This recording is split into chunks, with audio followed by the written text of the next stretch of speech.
Bem, pessoal, obrigado a todos que estão assistindo essa aula. Esse é um programa de educação continuada da URCT, do Hospital Dom Helder Câmara, e nosso objetivo é tentar, com esse protocolo, repassar com toda a equipe multidisciplinar todas as etapas do protocolo de cirurgia cardíaca, tá? Então, a gente vai começar hoje tentando conversar com toda a equipe multidisciplinar, o papel de cada um para tentar fazer com que o serviço cada vez mais se aprimore, tá? Nossos objetivos são tratar dos cuidados pré-operatórios, os cuidados iniciais, falar sobre acomodação no leito e ajuste de equipamentos assim que o paciente chega, tratar dos cuidados de rotina de coleta de exames, falar sobre registro de enfermagens, discutir um pouquinho sobre sangramento anormal e falar sobre a importância da fisioterapia no pós-operatório, tá? Os cuidados pré-operatórios, é importante que toda a equipe verifique se o termo de consentimento para o procedimento foi assinado adequadamente. É importante que a gente pese e meça a altura desses pacientes, porque são duas variáveis muito importantes para todo o pós-operatório, tanto para calcular drogas de forma adequada, como para exames de imagem e também para avaliações hemodinâmicas, como catéter de Swan-Ganz, que vai calcular índice cardíaco e outras variáveis, tá? Sempre verificar continuamente se o paciente tem alergia. Às vezes ele esquece de falar e várias pessoas verificando se ele tem alergia ou não facilita e ajuda que ele lembre. Nos pacientes que vão para a cirurgia logo pela manhã, é importante que eles tomem banho com clorexidina 2 a 4% por volta de 10 horas da noite e por volta de 2 horas do procedimento tome outro banho, se o procedimento for realizado pela manhã, por volta de 6 horas. Isso é muito importante para a prevenção de infecção no pós-operatório. A tricotomia dos pacientes que vão ser submetidos à cirurgia de manhã devem ser feitos 5 horas, normalmente nesse período do banho, tá? Quando a gente recebe um paciente, é muito importante registrar de forma adequada algumas informações iniciais.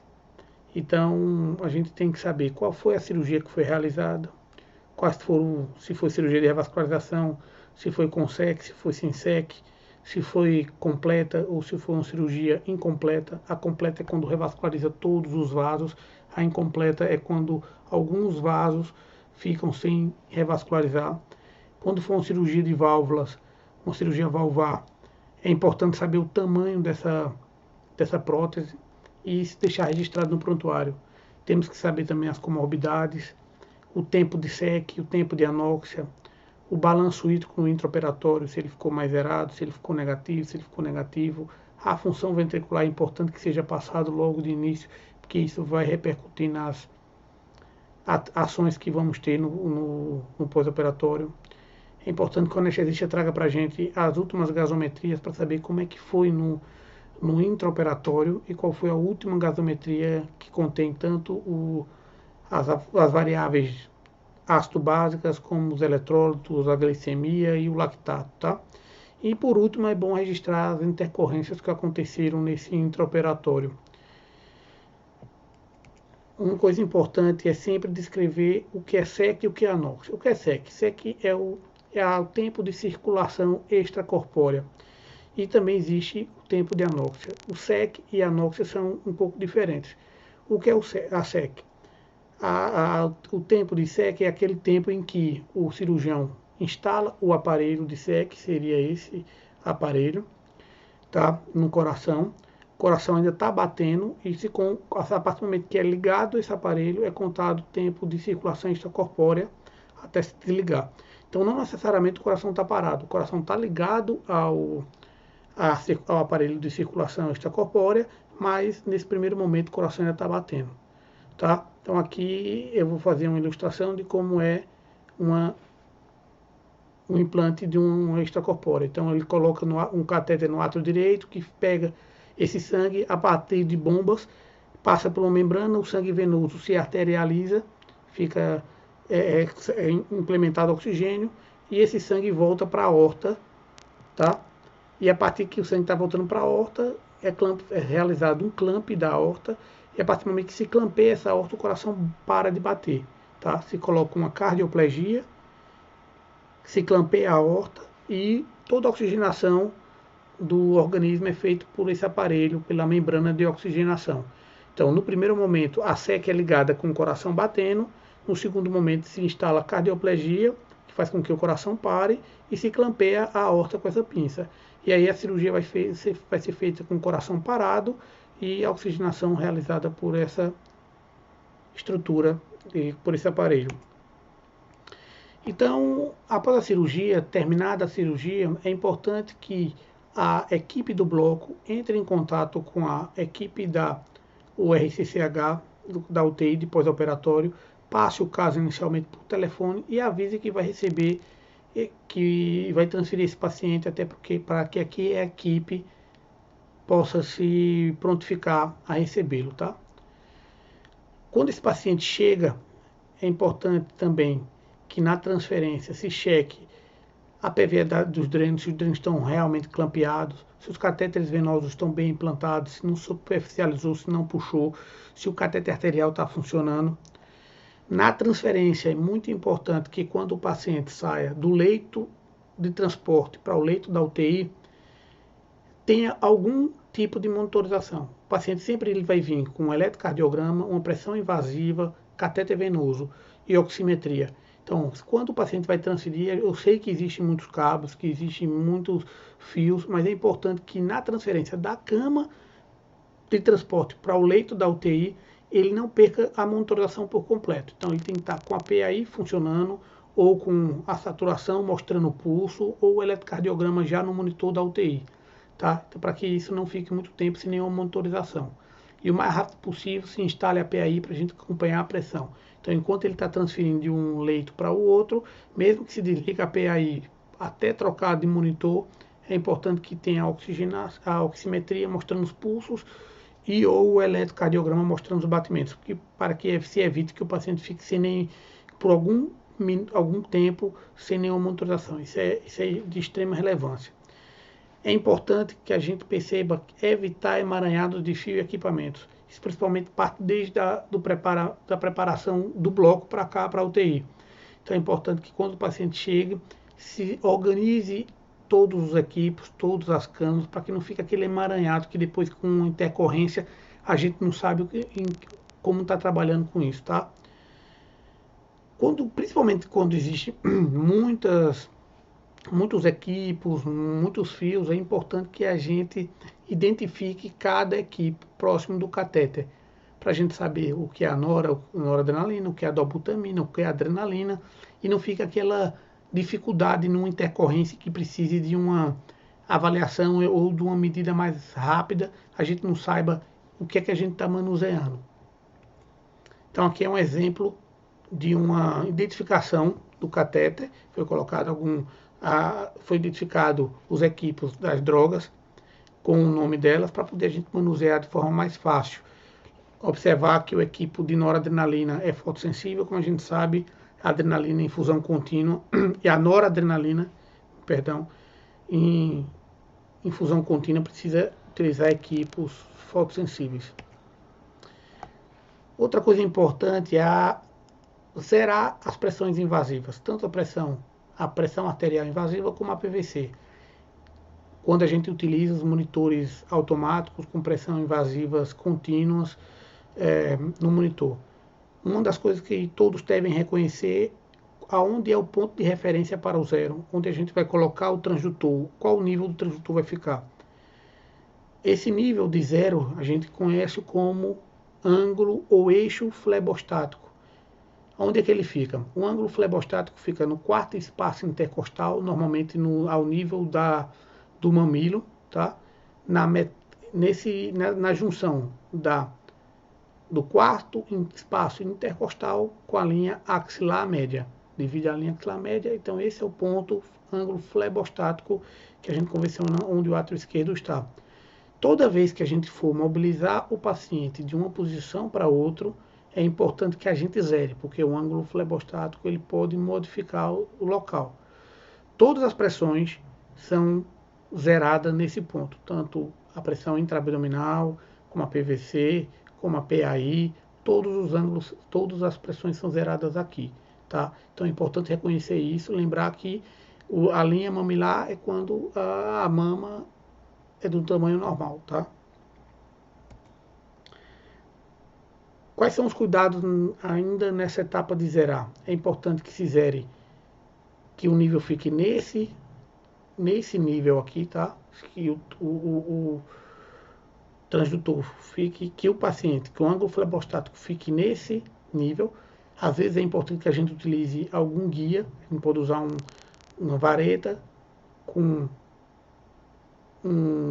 algum dispositivo para nível, pode ser até uma pula que fica uma gotinha, uma bolha, e a gente consiga verificar se isso aqui está bem certo, para a gente quantificar. Esse zero é muito importante para todos os manejos. Às vezes o paciente não está nem hipotenso e a gente está com zero errado, e isso pode falsear nossas condutas. Então, isso é um dado importante. A gente parte agora para a coleta de gasometrias. Muitas vezes a gente percebe que a gasometria vem diluída, ela vem com HB baixo, com hematócrito baixo, que às vezes pode até favorecer ou induzir ao médico prescrever sangue sem o paciente precisar. Então é importante que esse procedimento de coleta de gasometria seja bem protocolado, tá? É importante que se evite bolhas na gasometria ou coleta de soro que faz diluir a amostra. Principalmente porque a seringa de gasometria é muito pequenininha, então uma gota já pode diluir a amostra, tá? Então a gente percebe que nosso dispositivo que a gente utiliza é esse dispositivo branco, em que esse cabinho, onde esse cabinho estiver virado, ele vai bloquear a passagem, tá? Então a gente percebe aqui. Uma coisa importantíssima é quando for colher a gasometria, a gente geralmente aspira 10 a 20 ml antes, para tirar todo o líquido, todo o soro. E o mais importante é perceberem o seguinte: vocês têm que modificar essa válvula, rodar essa válvula, para bloquear todo esse fluxo. Quando a gente vai trocar uma seringa, aquela primeira seringa que tirou 20 ml de sangue, quando a gente vai botar a gasometria, a seringa de gasometria, é muito importante que a gente não retorne o fluxo de soro fisiológico para o catéter, tá? Para a via. Então a gente tem que rodar um pouco essa manivela para mostrar que os dois furinhos estão bloqueados. Então assim, dessa maneira, com esses dois furinhos mostrando, indica que todas as vias estão fechadas. Então não vai estar passando fluido por nenhum. Aí quando eu conectar a minha seringa de gasometria, aí eu abro para gasometria, certo? E puxo o sangue. Isso aqui é para evitar que quando eu troque de uma seringa para outra, eu deixe aberto novamente o soro e dilua a amostra. Na manipulação do cateter venoso central, é muito importante orientar toda a equipe técnica e a equipe médica de enfermagem, todo mundo que manipula esse cateter tem que lavar as mãos adequadamente antes de manipular. A gente sabe que uma das principais portas de entrada para a infecção é a manipulação de catéter. E se a gente não lavar as mãos, isso aumenta muito. Todas as vezes que uma das vias não estiver sendo utilizada, utilizar as tampinhas para fechar. Isso evita que seja uma porta aberta. Então é importante que a gente tome esse cuidado. Como a gente falou, quando tiver muitas drogas em utilização, é sempre importante identificar cada equipe para a gente não se complicar. E quando a gente for conectar a PVC e as drogas, é importante que a PVC fique na marrom e as drogas ativas ficam na via proximal, que é a branquinha. Aqui está trocado, tá certo? Mas é o inverso disso. Nos exames laboratoriais, no pós-operatório, é importante que a gente saiba que quando o paciente chega, normalmente ele vai chegar entubado, então até ele ser entubado, é importante que a gente colha gasometrias de hora em hora. Isso faz com que a gente tenha um acompanhamento bem mais estrito do paciente. Então a enfermeira, assim que o paciente chega, coleta a primeira gasometria, coleta os exames de sangue para enviar para o laboratório, mas a partir da entrada dele, da primeira gasometria, automaticamente ela tem que saber que de hora em hora ela tem que coletar gasometria e encaminhar para o laboratório, que o médico vai fazer as solicitações. Então, até ser entubado, principalmente nas primeiras 6 horas, hora em hora, a gasometria tem que ser coletada. Não precisa que o médico peça. Automaticamente, a enfermeira já vai coletar de hora em hora e vai entregar o resultado para o médico para analisar, certo? A nossa extubação, nossa meta é que a gente estube o paciente até 6 horas. Isso não causa nenhum efeito deletério para o paciente, mas é importante que essas gasometrias sejam feitas de forma automática, de 1 em 1 hora, até o paciente estubar. Depois que ele estuba, é importante que a gente tenha pelo menos uma gasometria pós-estubação para a gente acompanhar. O hematócrito, a hemoglobina, vem de hora em hora porque vem na gasometria. O HGT, ou a glicose, ou a glicemia, a gente pode verificar nesse período que está se colhendo gasometria de hora em hora. A gente pode utilizar a glicose da gasometria para não precisar furar o paciente. Tá? Então, enquanto ele está fazendo HGT, gasometria de hora em hora, a gente pode utilizar a glicose como HGT de hora em hora. O raio-x na admissão e uma vez ao dia. Quais são as metas hemodinâmicas? O que é que a gente vê na gasometria que é importante vocês também verificarem, tanto a parte de enfermagem como a parte de fisioterapia. Nossas metas é que a saturação venosa central seja acima de 65%. Onde é que a gente vê a saturação venosa central, a SVO2? Quando a gente coleta a gasometria venosa, aquela saturação de O2 na gasometria venosa nada mais é do que a saturação venosa central de oxigênio. A gente também acompanha sempre a variação, o gap CO2, que é quando a gente diminui o CO2 da gasometria central com o CO2 da gasometria arterial. Normalmente é importante que ele fique abaixo de 10. Quando ele está acima de 10, mostra que alguma coisa está errada. A gente vê o base excess, que é o BE da gasometria, que é o que tem que ser entre mais 2 e menos 2. O pH, a gente sempre tenta manter entre 7,35 e 7,47, 7,45. O bicarbonato entre 22 e 26. Uma das coisas que a gente bate muito é o controle glicêmico, que isso tem repercussão não só na diabetes do paciente, mas em cicatrização, em infecção, principalmente em infecção do mediastino. Então a gente sempre tenta fazer uma meta que a glicose fique abaixo de 140, preferencialmente, mas tolera até 180. Quando o paciente mais de 2 vezes, ele chega, faz 190, faz 200 de HGT, e a gente repõe com insulina regular subcutânea. Esse paciente, depois de 2, 3 vezes, ainda se mantém com um HGT acima de 180, é importante que se inicie bomba de insulina, tá certo? E aí, depois da bomba de insulina, se procede com o protocolo que a gente tem na unidade. Uma das coisas importantes é o registro de enfermagem. A gente tem todo aquele fluxograma em que mostra todos os sinais vitais. A gente tem que agora bater um pouco para tentar fazer com que os registros de enfermagem incluam a PVC, a PAM, a pressão sistólica, a pressão diastólica, a frequência, a temperatura, mas lembrar de colocar a PVC também. Nessa área do fluxograma, vocês notam que depois de um balanço de 12 horas, de 24 horas, de 6 horas, é importante que a enfermeira coloque a diurese, coloque a drenagem explicitamente, porque às vezes a gente percebe lá como perdas que somam diurese com drenagem, com resíduo gástrico, mas é importante que se descreva, que se preencha todas essas etapas, tanto a diurese, como a drenagem, como a última evacuação. Isso é importante, isso serve para a gente acompanhar mais adequadamente. Então lembrem de fazer, de preencher essas etapas aqui, tá? Dos sinais vitais, quais são as metas nos sinais vitais? A gente espera que a PAI fique entre 65 e 90, que a PVC fique entre 6 e 12, normalmente 4 a 8, mas 6 a 12. Então a gente faz aquelas provas de volume, a gente faz avaliação de volemia, apesar de não ser a forma mais adequada, mas é um dos parâmetros que a gente avalia a volemia, se ele precisa de soro ou não, é a PVC. Então é importante que você coloque e registre isso no fluxograma.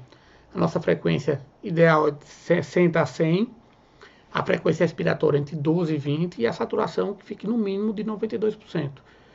A gente sabe que os pacientes também vêm muitas vezes hipotérmicos, quando a temperatura está abaixo de 35, 35,5, a gente sempre vai colocar o aquecedor e a meta é que ele fique de 36 e 37 graus, certo?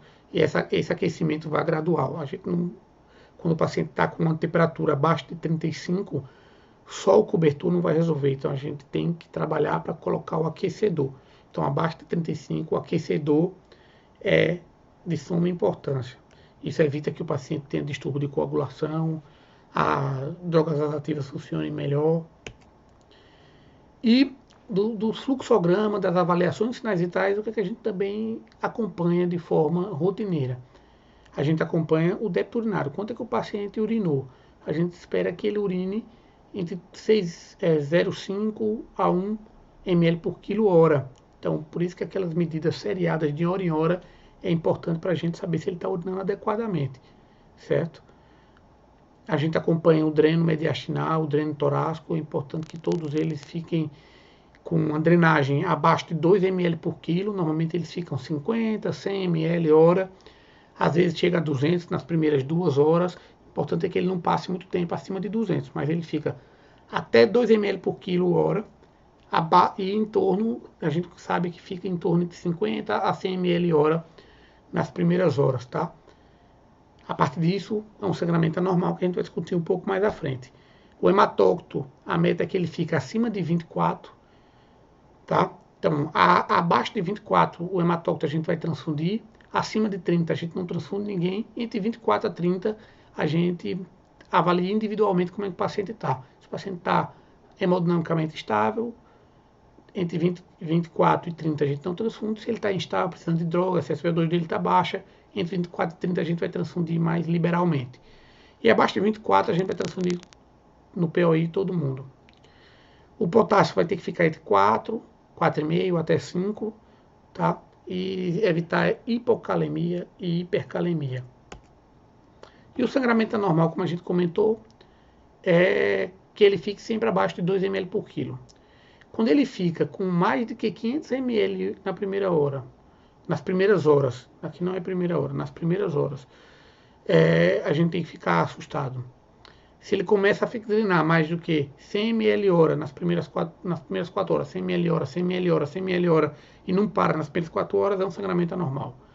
Se ele drena mais do que 150 ml hora nas primeiras 12 horas, 200 ml ou mais 100, ou 150 mais 150, a gente já tem que considerar como sangramento anormal e a gente tem que trabalhar para resolver isso. Normalmente, 80, 90% desse sangramento anormal a gente consegue resolver com medidas clínicas sem precisar que o paciente seja reoperado.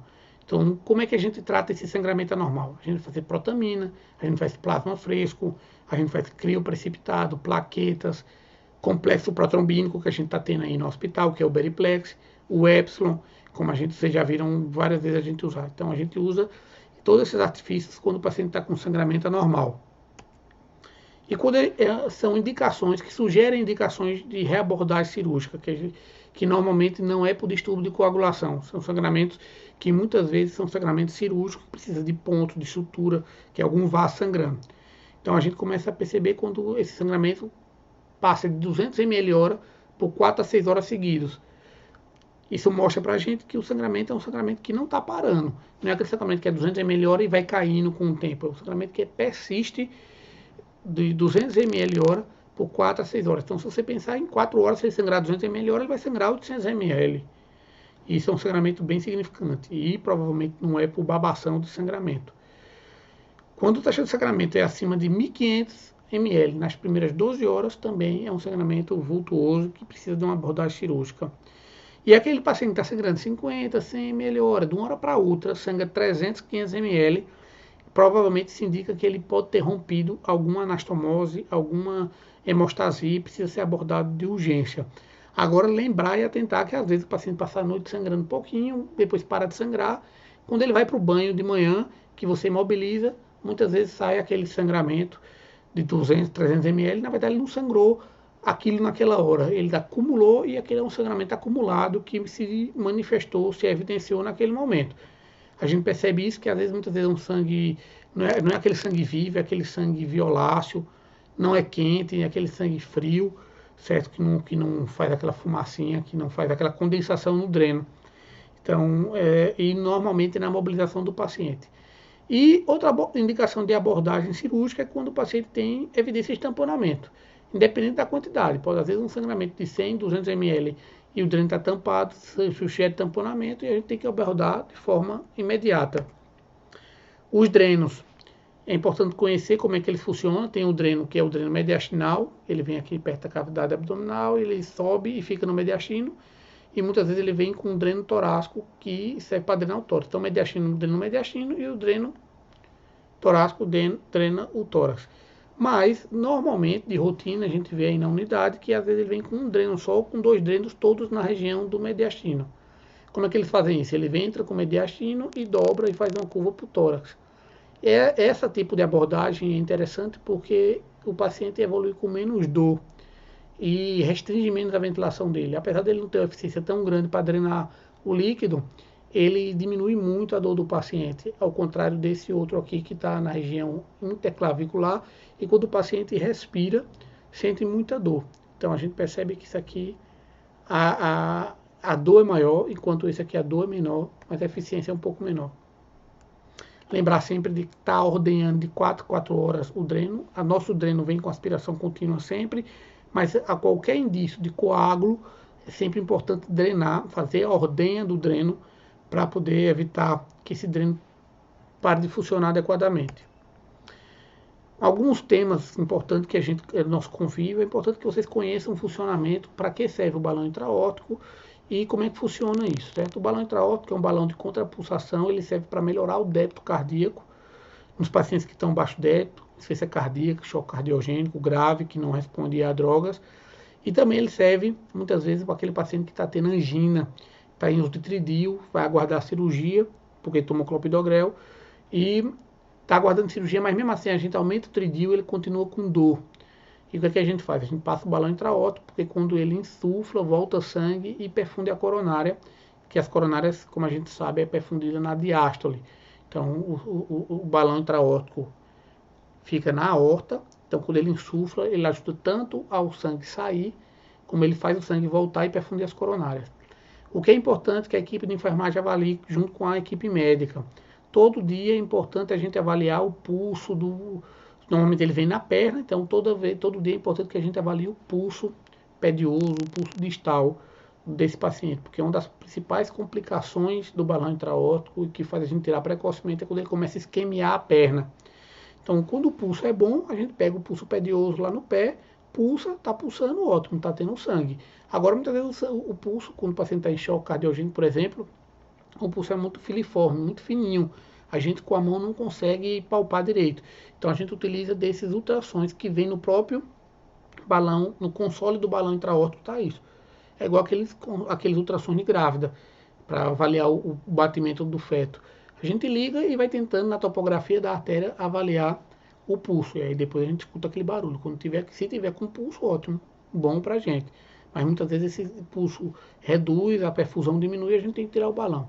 E aí a gente vai falar um pouquinho mais para vocês perceberem como é que o balão funciona, tá? Aqui é um balão intraórtico funcionando, coração batendo, o balão pulsando dentro da aorta.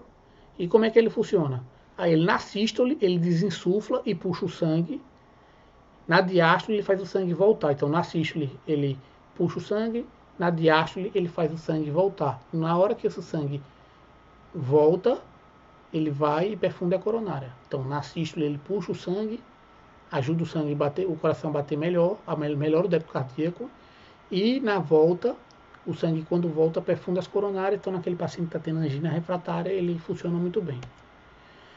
Outro dispositivo que é importante a gente não ter medo de conhecer é o catéter de artéria pulmonar ou catéter de Swan-Ganz. Atualmente a gente tem 2 tipos de catéter na unidade, que calcula o débito cardíaco de forma intermitente, ou o catéter que avalia o débito de forma contínua, que é o Vigilance que a gente tem também. Então aqui é um catéter padrão, tá? Um catéter padrão de termodiluição, de catéter arterial pulmonar, de débito contínuo e débito intermitente. Como é que ele funciona? Ele tem ele tem uma via para medicação, ele tem uma via onde onde a gente insufla um balão, certo? Esse balãozinho a gente pega essa seringuinha, essa via vermelha aqui é onde fica a seringa para insuflar esse balão. Normalmente insufla com 1,5 ml de ar e esse balão insufla. A gente tem uma via proximal, que é a via azul. Essa via proximal está no átrio. Normalmente, quando é o catéter de débito intermitente, a gente conecta uma seringa de 10 ml aqui com soro gelado e injeta, e ele vai perceber, ele vai calcular o débito cardíaco. Ou quando é um catéter de débito contínuo, a gente não precisa injetar aqui fluido, ele automaticamente ele tem uma serpentina e ele mesmo calcula o débito de forma automática, tá? Então o catéter de artéria pulmonar funciona para quê? Ele é um catéter que é implantado em alguns casos, fica dentro do coração e ele calcula o débito cardíaco, qual é a velocidade do sangue, se o sangue está passando mais devagar ou mais rápido. Então é importante para a gente saber se o paciente precisa de albutamina ou precisa de vasodilatador. Ele calcula outras variáveis, como pressão de artéria pulmonar, resistência vascular periférica, resistência pulmonar. Tudo isso é muito importante para a gente tentar raciocinar e saber o que está acontecendo com esse paciente. Para saber se ele precisa de dobutamina, se ele precisa de noradrenalina, se ele precisa de nipride, tudo isso é importante. Então o catéter ajuda a gente a identificar isso. Não é rotineiramente a gente não usa o catéter, mas em situações especiais vocês já viram que a gente já usou e é importante saber para que ele serve. E aí vou passar algumas informações a mais como é que funciona. O catéter que a gente tem é o Vigilance 2, vem com esse monitor. Aqui ele vai mostrar. Lembra que eu falei da SVO2, de saturação venosa de oxigênio, que a gente precisa colher uma gasovenosa? Com esse aparelho ele não precisa de colher a gasovenosa. Ele dá automaticamente, de forma intermitente, mas de forma rápida, contínua, a SVO2 do paciente. Ele também dá o débito cardíaco automaticamente. Ele vai calculando e vai dando para a gente. Então, a partir dessas medidas, a gente consegue avaliar outras variáveis, como eu comentei anteriormente, e isso vai ajudar a gente a raciocinar como é que o paciente está. E aqui é um esquema, uma animação de como é que é o balão, como é que o Swan-Ganz é implantado e como é que ele funciona. Ele é implantado pela jugular, normalmente jugular interna direita. Vocês já viram a gente implantando na própria UTI. E esse catéter é um catéter central, bota um catéter com introdutor, a gente insufla a seringa insufla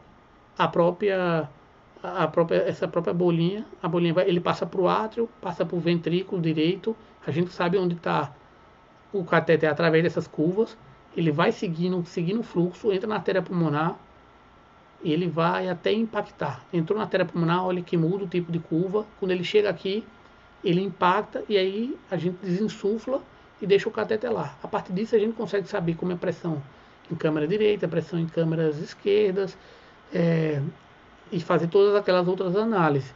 Então é importante que o monitor e os transdutores estejam bem zerados e bem avaliados, tá? Então, para isso que serve o catéter arterial pulmonar.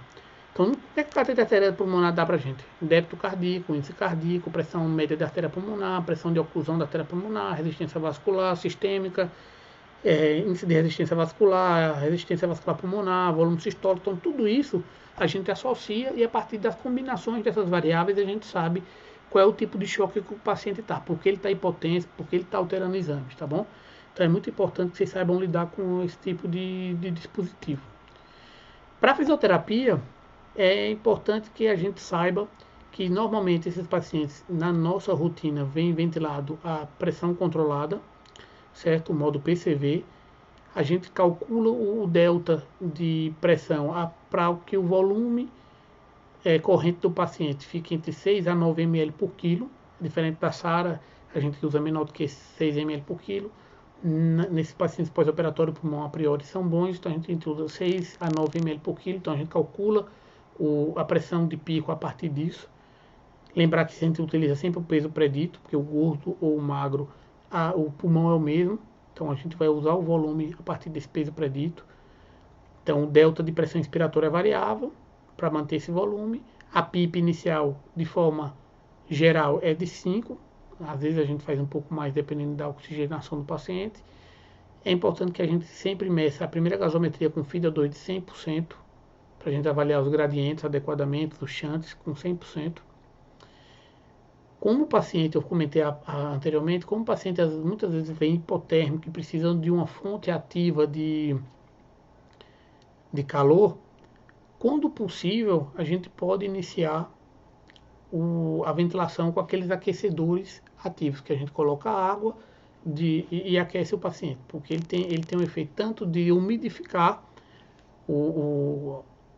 a ventilação desse paciente, ele também é uma fonte de calor para o paciente. Mas normalmente a gente não tem, nossos aparelhos utilizam aqueles umidificadores passivos, tá? E qual é a nossa meta na ventilação mecânica? Os pacientes a maioria vem já sedados, entubados ainda. Então, nossa meta, como eu comentei antes, era que a gente estuba esses pacientes em até 6 horas da admissão da cirurgia. E então a gente tem que trabalhar, evitar que cede esse paciente para tentar que ele acorde, e a gente estuba nesse período que a partir de 6 a 8 horas não altera a mortalidade nesses pacientes. Lembrar que esse paciente foi entubado para a cirurgia, então às vezes a gente consegue estubar com mais segurança do que outras situações, como o paciente foi entubado por uma pneumonia, por uma SARA ou por um edema agudo. Esses pacientes têm um pulmão a priori bom, porque foram entubados para uma cirurgia.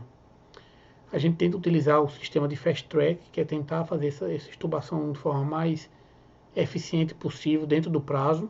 Não precisa que o paciente esteja totalmente acordado, completamente, o tempo todo acordado. Ele tem que estar consciente, um grau acima de 10, ele tem que estar responsivo, respondendo a comandos, e quando ele chamar, ele acorda fácil. Então, acordando fácil, respondendo a comandos, sendo colaborativos, ele já tem nível neurológico, nível de consciência para estubar, certo? A relação PaO2, FiO2, índice de oxigenação, tem que estar acima de 200. Muitas vezes eu já vi o pessoal falando acima de 400, não, acima de 200.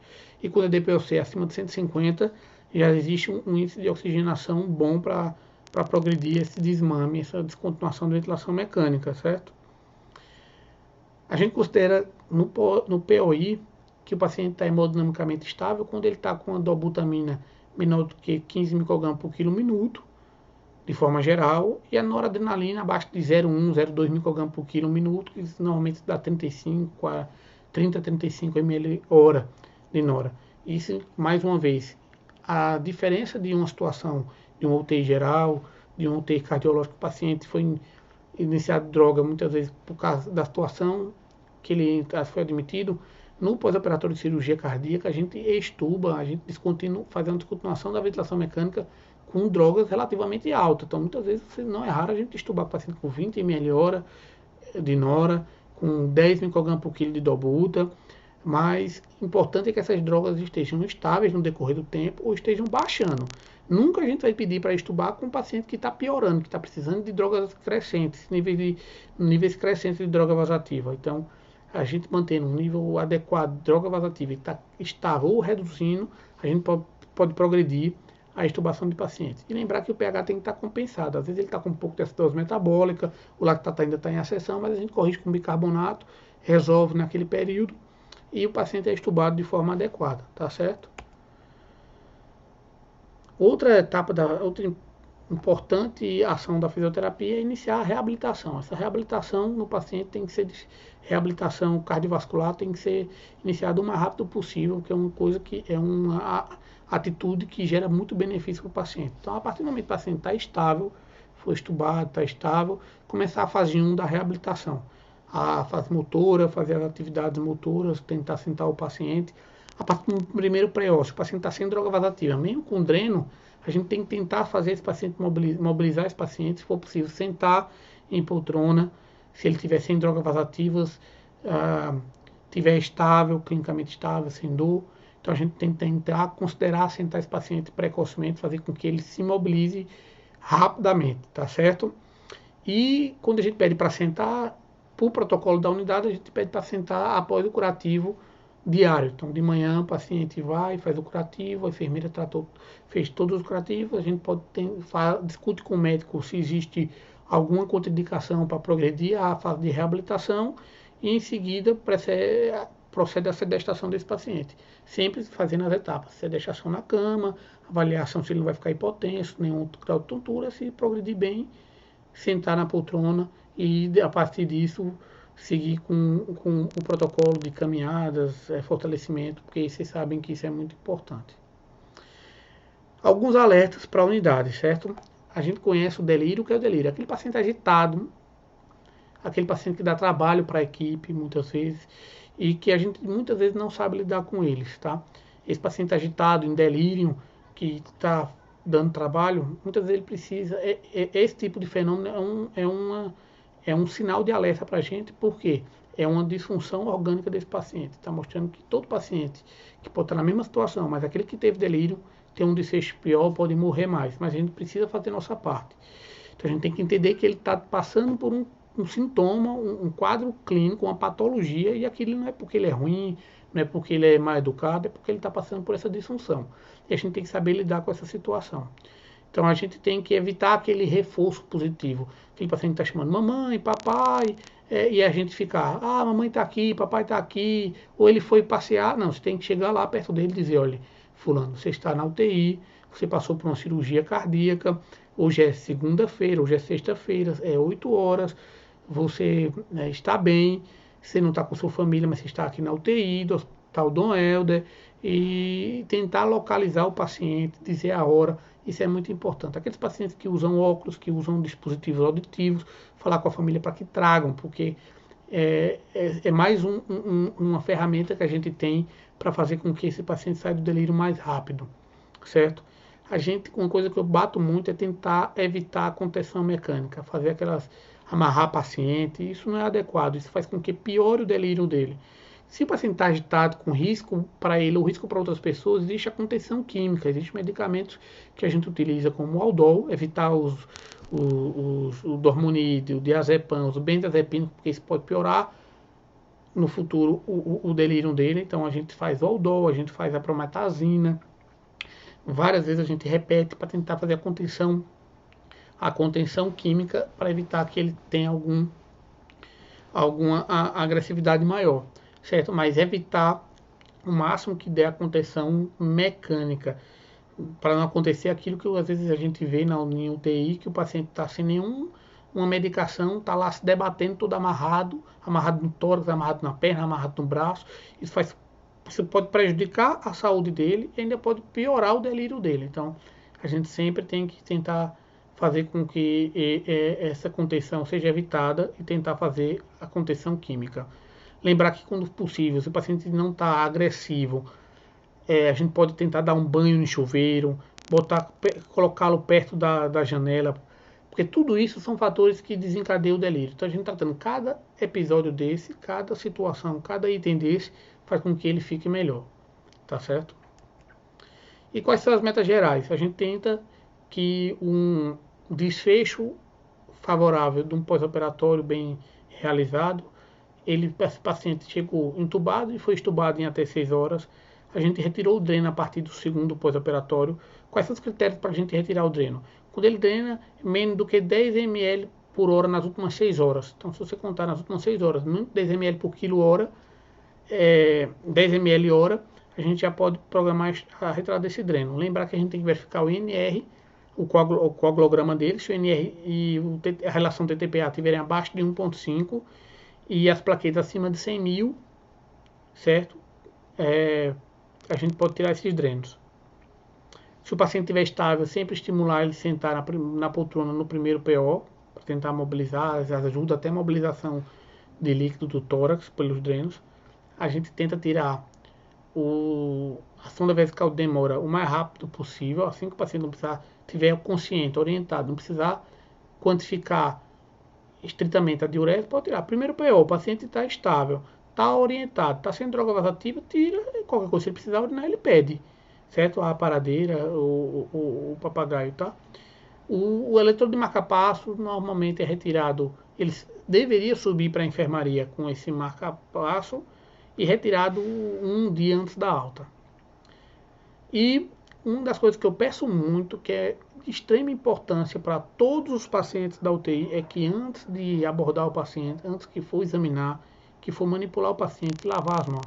À medida que a gente tem que mais reduz infecções hospitalares, é a lavagem das mãos. Então a gente tem que pegar muito,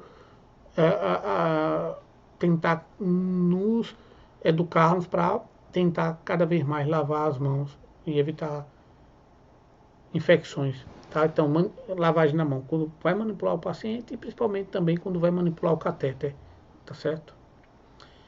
E para finalizar, aqui eu deixo as orientações e as sugestões de bibliografias ou referências. Aqui temos o manual perioperatório da AMIB, da Associação Brasileira de Medicina Intensiva, e o manual Cardiopapers, que tem cardiologia geral, que quem quiser comprar pode comprar na livraria online da Ateneu. O custo dele é R$ 107, mas se você botar Cardiopapers no cupom, baixa para R$ 74.